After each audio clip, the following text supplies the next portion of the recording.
Hello बच्चों, चलिए प्रश्न को पढ़ते हैं। प्रश्न में है अंकगणितीय वृद्धि से संबंधित नीचे दिए गए कथनों को पढ़े और सही उत्तर चुने। पहला है वृद्धि की दर स्थिर होती है। दूसरा है जब एक पुत्री कोशिका विभज्योतक रहती है जबकि दूसरी विभेदित और परिपक्व होती है।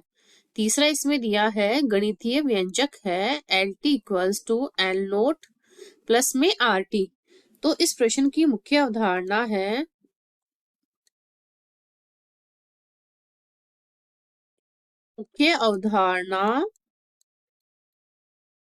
वृद्धि दर।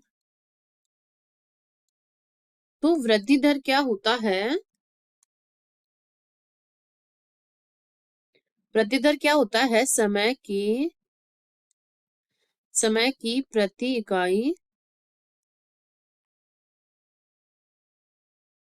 की प्रति इकाई बढ़ी हुई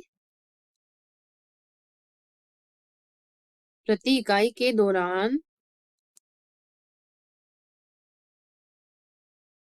बढ़ी हुई जो वृद्धि होती है, बढ़ी हुई वृद्धि क्या कहलाती है?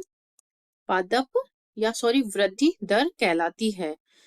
तो वृद्धि कैसी होती है हमारी एक कोशिका की? एक कोशिका से दो, दो से चार, चार से आठ, आठ से 16, 16 से इस तरह से एक रूप से वो बढ़ती जाती है। एक तरीके से एक से अधिक कोशिकाओं में बढ़ती जाती है। तो इसमें क्या है, अब जो वृद्धि होती है कोशिकाओं की अंकगणितीय वृद्धि में क्या होता है?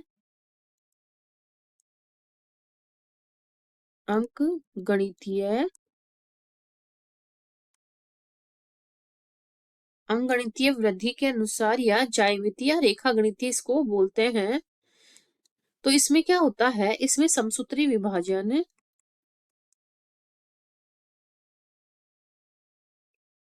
समसूत्रीय विभाजन के बाद क्या होता है? केवल हमारी पुत्री कोशिका ही लगातार केवल एक पुत्री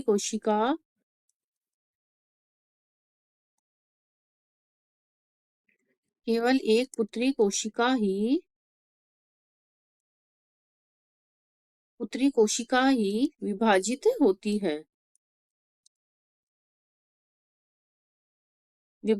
होती है। तो दूसरी तरफ क्या होता है? जब तक दूसरी क्या करती है? विभेदित और परिपक्व हो जाती है। दूसरी परिपक्व है, विभेदित होती रहती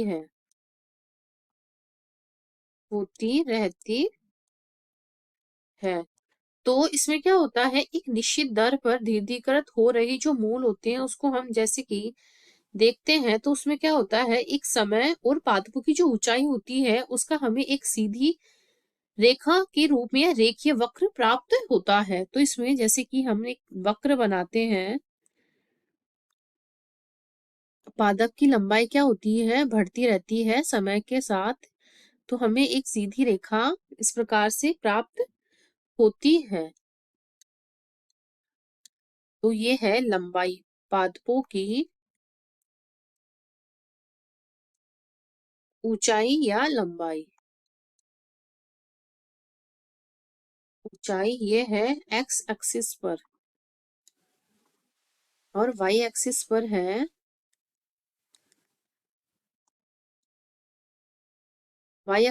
है समय। तो ये एक रेखीय वक्र हमें प्राप्त होता है। ये कौन सा वक्र है? रेखीय। समय के साथ क्या होता है? हमारे पादप की जो ऊंचाई होती है वो बढ़ती जाती है। और समसूत्री कोशिका में क्या होता है? एक पुत्री कोशिका तो लगातार विभाजित होती रहती है और दूसरी क्या करती है? विभेदित होकर परिपक्व होकर अपना कार्य जो होता है उसको वो करने लग जाती है। इस प्रकार हमारे रेखीय वक्र में जो गणितीय रूप से इसको वक्र को हम कैसे समझा सकते हैं? तो उसका एक फॉर्मूला होता है, तो वो है L T equals to L naught plus में आर टी। तो एल टी क्या होता है? एल नोट क्या होता है? आर क्या होता है? और टी क्या होता है देखिए, तो इसमें जो एल टी होता है वो टाइम टी या समय टी के समय लंबाई, या इसको टाइम टी के समय लंबाई लिखिए, तो ये हो जाएगा टाइम 0 के लिए या शून्य के समय ऊंचाई